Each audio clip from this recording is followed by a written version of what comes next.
Deixa com a gente, Zinha. Boa noite a você. Vamos dar continuidade aqui às notícias do nosso estado nesta segunda-feira. Boa noite, Alexandre. Boa noite, Bianca. Boa noite para você que está em casa, que segue com a gente aqui no JC. As brigas entre facções criminosas aqui no Ceará prejudicam aqueles que não têm nada a ver com essa confusão toda. Somente nas 2 últimas semanas, 3 crianças morreram por causa desses confrontos. Nesta casa simples do bairro Messejana, Maria Alice de Souza Justino foi vítima da briga entre criminosos.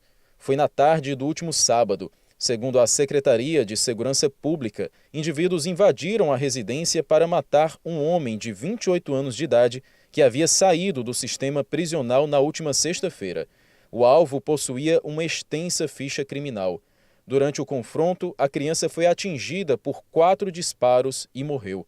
Para a mãe de Maria Alice, restou o sofrimento pela morte da filha de apenas 2 anos. Minha filha tinha tudo para viver, eu fazia tudo por ela. Tão linda, contagiante, todo mundo amava ela, onde que ela ia, o pessoal, olha que linda de bolsa, ela andava de bolsa, toda chique, toda para frente ela era. 2 anos, ela só inocente. Por que na cabeça da minha filha? Eu só pergunto por quê? Por quê? De acordo com o pesquisador do Laboratório de Estudos da Violência da UFC, a situação ocorre em decorrência da quantidade de armas de fogo em circulação. A gente tem vivido aí recentemente uma política de liberação e de facilitação do acesso às armas de fogo, né?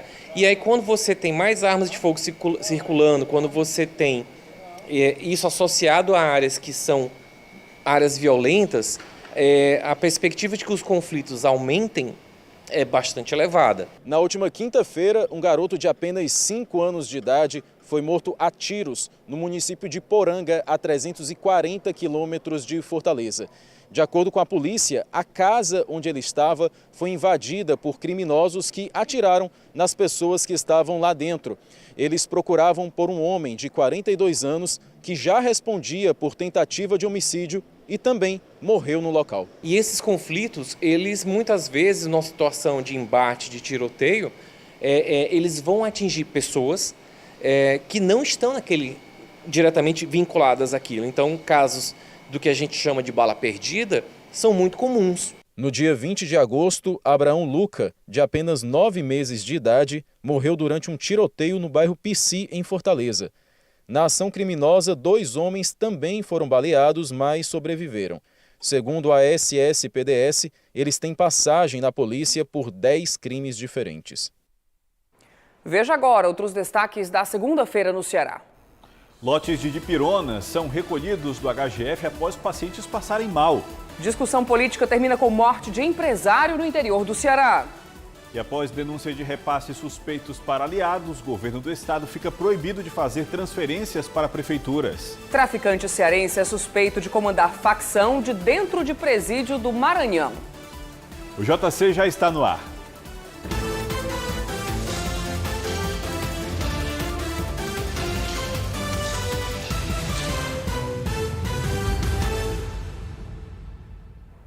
Um traficante cearense preso há 2 anos no Maranhão estava comandando a organização criminosa alvo da Polícia Federal hoje na região do Cariri. O grupo, de acordo com as investigações, participava de um esquema de tráfico de drogas e lavagem de dinheiro. 40 policiais federais cumpriram 9 mandados de busca e apreensão. Foram apreendidos documentos, celulares, computadores e outras mídias. Entre os crimes investigados estão tráfico de drogas, associação para o tráfico, lavagem de dinheiro e organização criminosa. Essa operação ela foi deflagrada a partir de um inquérito instaurado em 2020. Ela versa exatamente sobre a manutenção do tráfico de entorpecentes na região de Caririaçu e também de outras atividades desempenhadas, desenvolvidas pelo GDE. Tais como a ocultação de bens e valores, a famosa lavagem de dinheiro que a gente chama, e também a prestação de serviços de milícia sob o título de prestação de serviços de monitoramento e segurança. É outro braço armado da organização criminosa. Todos os alvos dos mandados cumpridos nesta segunda-feira são ligados a Carlos César Gonçalo de Freitas. O traficante cearense natural de Caririaçu está preso desde 2020 no Maranhão. e mesmo atrás das grades, estaria comandando a organização criminosa. Ele repassava, então, as orientações, os comandos aqui para a região, para outros membros da família que também fazem parte da organização, porque eles acabam aliciando as pessoas da família, são mais próximas e mais confiáveis. E aí, 2 ou 3 representantes locais faziam, então, a manutenção disso. Essa venda de drogas em Caririaçu e também essa prestação de serviços milicianos. Carlos César seria um dos líderes de uma organização criminosa cearense. Ele é suspeito ainda de participar da morte de um policial militar em Juazeiro do Norte e do assassinato do prefeito de Igrejeiro, João Gregório Neto, em dezembro de 2018. Alguns dos integrantes dessa organização e que foram alvo da operação hoje são pessoas que já têm mandados de prisão em aberto e alguns são tornozelados. Quer dizer, a pessoa tem uma tornozeleira eletrônica e continua praticando o crime sem o menor pudor, sem o menor respeito às instituições democráticas. E criminosos furtaram armas do alojamento de policiais penitenciários que trabalham na UP José Sobreira de Amorim, em Itaitinga, na região metropolitana de Fortaleza. 2 já foram recuperadas e quem traz os detalhes desse caso ao vivo é a Mônica Damasceno. Boa noite, Mônica. Boa noite, Alexandre, e também a todos que acompanham o Jornal da Cidade. Pois é, pelo menos 3 armas foram furtadas, dessas 3, 2 foram recuperadas, segundo a Secretaria da Administração Penitenciária, uma no bairro Ancuri, no dia 29 de agosto, e outra na comunidade Lagamar, no dia 2 de setembro. Esse furto acabou gerando a operação na comunidade Lagamar, 6 veículos na sexta e até o sábado fecharam as entradas e saídas da comunidade, a comunidade que corta o bairro São João do Tauape, também a Aerolândia. E além disso, a polícia está investigando o caso, continua investigando e apurando para recuperar a 3ª arma.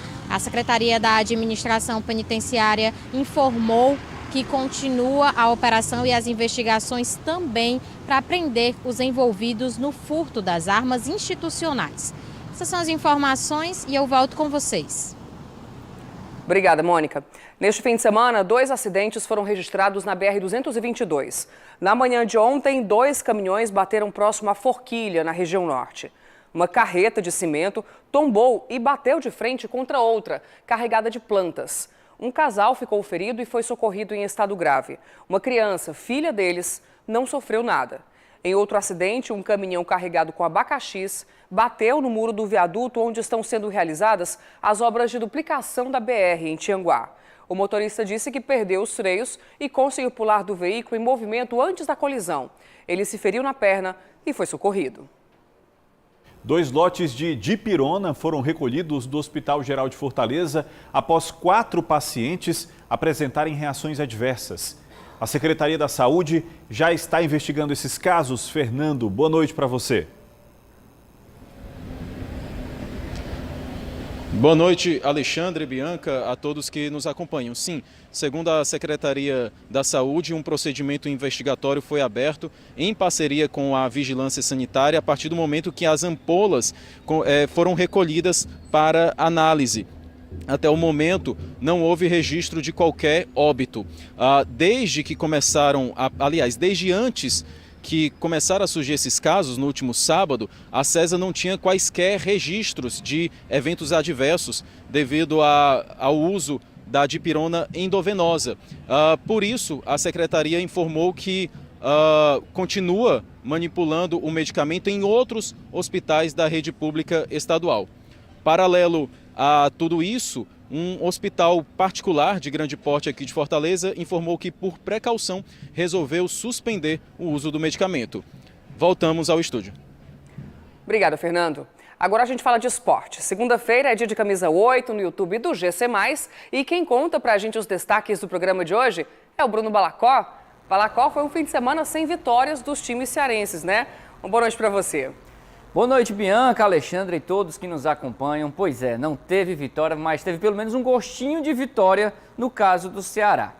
Hoje no Camisa 8 nós vamos repercutir o empate do vovô com o Flamengo em 1-1 no jogo que marcou a estreia do técnico Lúcio Gonçalves. O Ceará que conseguiu sair na frente diante do Fla com um gol do atacante Jô no finalzinho do primeiro tempo. Só que na etapa final o Flamengo acabou diminuindo, empatando o jogo com um gol do Gabigol. Mas ficou nisso, o time carioca ainda pressionou o Ceará, jogou grande parte do segundo tempo com 1 a menos após a expulsão do atacante Jô, mas o alvinegro conseguiu segurar o resultado. A gente já está vendo imagens do Fortaleza, que acabou surpreendido, foi derrotado pela equipe do Botafogo por 3-1 no Castelão, que também vai ser um dos grandes destaques do Camisa 8 de hoje. O Fortaleza que sofreu 2 gols do Eduardo no primeiro tempo, teve ainda o gol do Marçal e no finalzinho o tricolor ainda diminuiu com esse gol aí do Moisés, fechando o placar em 3-1 para o Botafogo. Fortaleza então 5 jogos de vitória seguida e agora teve esse tropeço. E tudo isso vai ser pauta no Camisa 8 de hoje. Anota aí, de 8h15 às 9 da noite no YouTube do GC+. Inclusive já tem QR Code na tela para você ficar ligado no link da transmissão de hoje. Eu vou estar lá com Carlos Henrique Costa, Luiz Henrique Pontes e falando em Luiz Henrique, ele já traz pra gente aqui os destaques do Camisa 8. Ele vai falar pra gente o que ele achou da rodada do fim de semana na coluna Camisa 8. Fala aí, brother!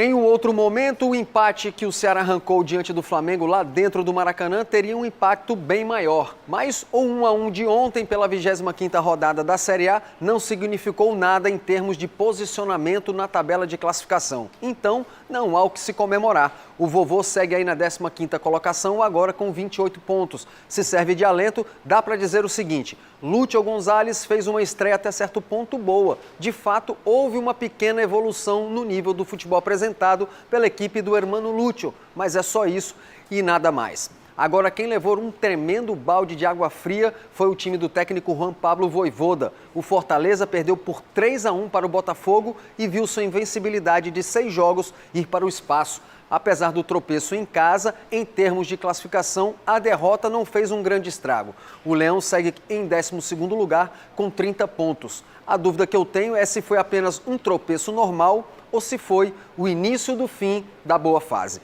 A resposta só teremos no próximo sábado, quando o Leão encara o Fluminense fora de casa. Tenham todos uma boa noite. Até mais.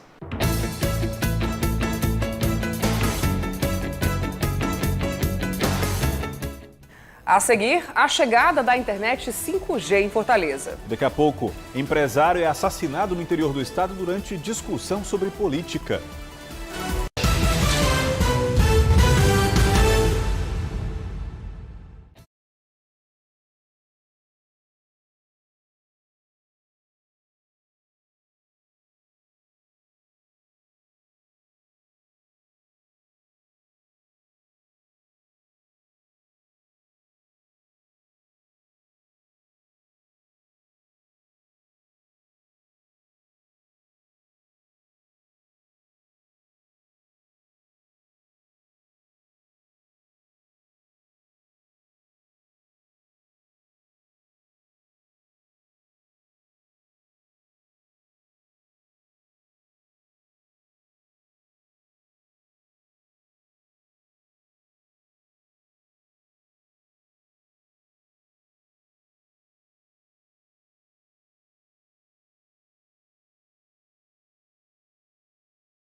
O TRE suspendeu a transferência de verba do governo do estado para os municípios até o final das eleições. A decisão foi tomada após o PDT entrar com um processo por abuso de poder econômico contra a governadora Isolda Sela, o ex-governador Camilo Santana e o candidato do PT, Eumano Freitas. Segundo o partido, o governo está usando os repasses como moeda de troca para apoio à campanha de Eumano. A denúncia e a judicialização dela foram antecipadas pelo candidato a vice-governador na chapa de Roberto Cláudio Domingos Filho, em entrevista exclusiva ao JC Eleições na última quinta-feira. Vamos acompanhar o trecho. Candidato, agora há pouco o senhor trouxe uma denúncia, algo que o senhor, inclusive, na primeira vez está falando, que o governo estaria oprimindo prefeitos em troca de apoio e chegando a fazer, em outras palavras, uma troca, não é? O apoio em troca de liberação de obras, verbas, etc. Vocês pretendem judicializar essa denúncia, já que é algo sério? Já foi judicializado? Foi e já tem decisão. Já foi e já tem decisão. Esperem aí, daqui a pouco vocês devem estar falando alguma coisa sobre isso. O TRE diz que o processo corre em segredo de justiça e, por isso, não vai se pronunciar. O governo do estado e a coligação de Eumano Freitas também não responderam. A Paraná Pesquisas divulgou hoje mais um levantamento de intenção de votos para o governo do Ceará. Veja os números. No cenário estimulado, quando os nomes são apresentados aos entrevistados, Capitão Wagner, do União Brasil, aparece com 37,5%. Roberto Cláudio, do PDT, 24,3%. E Eumano Freitas, do PT, com 20,9%. Zé Batista, do PSTU, tem 1,5% das intenções. Chico Malta, do PCB, 0,6%. Serley Leal, do UP, 0,2%. Brancos e nulos formam 7,9%. Não sabem ou não responderam, 7,1%. A pesquisa foi realizada entre quarta-feira da semana passada, dia 31 de agosto, e ontem, 4 de setembro. A Paraná ouviu 1.540 eleitores de 60 cidades cearenses. O levantamento está registrado no Tribunal Regional Eleitoral. Uma discussão política terminou em morte no interior do Ceará. Fernando, quem são vítima e suspeito desse crime? Boa noite mais uma vez, Alexandre. A vítima é o empresário do ramo de construções Sérgio Lacerda, que foi executado a tiros na rua Casuzinha Marques, no centro de Acopiara. Segundo testemunhas, como você falou, o crime foi motivado por uma discussão banal, né? Discussão política, no final das contas. O fato aconteceu dentro de um estabelecimento comercial e, até o momento, a Polícia Militar não divulgou a identidade do autor do crime e nem mesmo se ele chegou a ser preso. São essas as informações. Voltamos ao estúdio. Obrigado, Fernando. Em instantes, sancionada a lei que dispensa a autorização de marido e esposa para cirurgias de laqueadura e vasectomia. Veja também, internet 5G chega em 50 bairros de Fortaleza.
Foi sancionada hoje a lei que dispensa a autorização do marido ou da esposa para cirurgias de esterilização, que são laqueadura e vasectomia. Fernando, uma norma que estava há 26 anos em vigor, é isso? Isso mesmo, Alexandre. A legislação é antiga, data de 1996. Agora, a nova lei ela reduz também a idade mínima para a realização desses procedimentos, de 25 para 21 anos de idade. Além disso, homens e mulheres que já tiveram 2 filhos ou mais continuam podendo realizar os procedimentos em qualquer idade. O projeto foi aprovado na Câmara dos Deputados no mês de março e no Senado no mês de agosto. A proposta não sofreu qualquer veto em nenhuma das instâncias e nem mesmo na sanção presidencial. Voltamos ao estúdio. Obrigada mais uma vez, Fernando. E olha, a partir do próximo dia 28 agora de setembro, as tarifas do aeroporto de Fortaleza irão aumentar 12,55%. Segundo a informação divulgada pela Fraport, que é a administradora do terminal, com a mudança, a taxa de embarque do México, por exemplo, passará de R$ 39,34 para R$ 44,28. Já de embarque internacional, vai saltar de R$ 69,67 para R$ 78,42. Os valores de conexão também irão aumentar de R$ 12,04 para R$ 13,55. E Fortaleza acordou nesta segunda-feira com a cobertura 5G. Mas dos 50 bairros que receberiam a tecnologia na capital, pelo menos 16 que haviam sido anunciados pela Vivo e 27 pela TIM ficaram de fora, após a reunião com a Anatel. O celular surgiu nos anos 70 e com ele o 1G, a primeira geração dos famosos tijolões. A segunda fase da tecnologia móvel 2G possibilitou o envio de dados, como as mensagens via SMS. Com a chegada do 3G, o telefone virou um mini computador conectado à internet e ao alcance das mãos. Videochamadas, TV, e-mails. Até que há 12 anos, em 2010, o 4G trouxe os aplicativos e exigiu uma navegação mais rápida e estável. Agora chegou a vez da 5ª geração de internet. Em comparação com o 4G, o 4G ele veio para conectar as pessoas à internet, com as redes sociais, com os aplicativos de mensagens, até mesmo com vídeos e outros aplicativos, e outras redes. Já o 5G ele veio para conectar os dispositivos à internet, sem a dependência do celular. A nova tecnologia oferece um baixíssimo tempo de resposta. Hoje, o atraso no 4G é de, em média, 5 milésimos de segundo. No 5G, não passa de 1 milésimo. Em Fortaleza, 50 bairros vão ser atendidos inicialmente pela nova internet. Além disso, 5 deles terão cobertura simultânea das empresas de telefonia. A liberação acontecerá por etapas. A maioria dos bairros de Fortaleza já está recebendo essa tecnologia. Por quê? As empresas já detinham equipamentos e tecnologias instalados nesses bairros. Então eles começaram a agregar os novos sistemas, de forma que grande parte dos bairros de Fortaleza vão contar com essa tecnologia a partir de hoje. A tendência é que a nova internet substitua com o tempo até mesmo as redes residenciais de Wi-Fi. É necessário que as pessoas troquem as suas antenas parabólicas banda C, ou seja, essa antena analógica que hoje existe, pelo kit de antena digital. Porque para que o 5G fosse possível ser implementado na frequência que está trabalhando aqui em Fortaleza e nas outras capitais, é preciso desativar o sistema analógico da parabólica antiga. Então, quem ainda não realizou essa troca, por favor, contacte o site sigaantenado.gov.br ou então faça uma ligação para o 0800 729 2404. Vamos agora ao momento Fê Comércio da semana.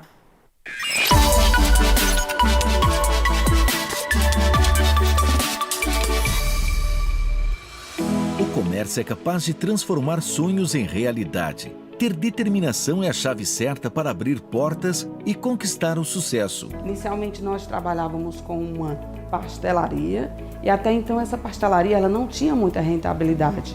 Então a mudança e a visão do negócio veio e nós mudamos para o ramo de autopeças, porque até então aqui na Messejana não se tinha uma loja de autopeças no perfil que a gente gostaria. Inicialmente uma loja de 60 metros quadrados, com apenas um funcionário, e foi crescendo. Em 2006 foi quando surgiu a primeira loja. Em 2008 surgiu a segunda loja, todas com um perfil pequeno, mas a partir do ano de 2010 nós tivemos um avanço muito grande, onde hoje as nossas lojas têm um perfil de 200 metros quadrados, cada uma com 10 funcionários. Passamos de inicial acessórios e depois a vasta gama produção de peças para veículos de todas as marcas. O comércio, o empreendedorismo está no sangue. Sempre vivi de comércio. Hoje eu tenho duas filhas formadas e tiramos o nosso sustento do comércio.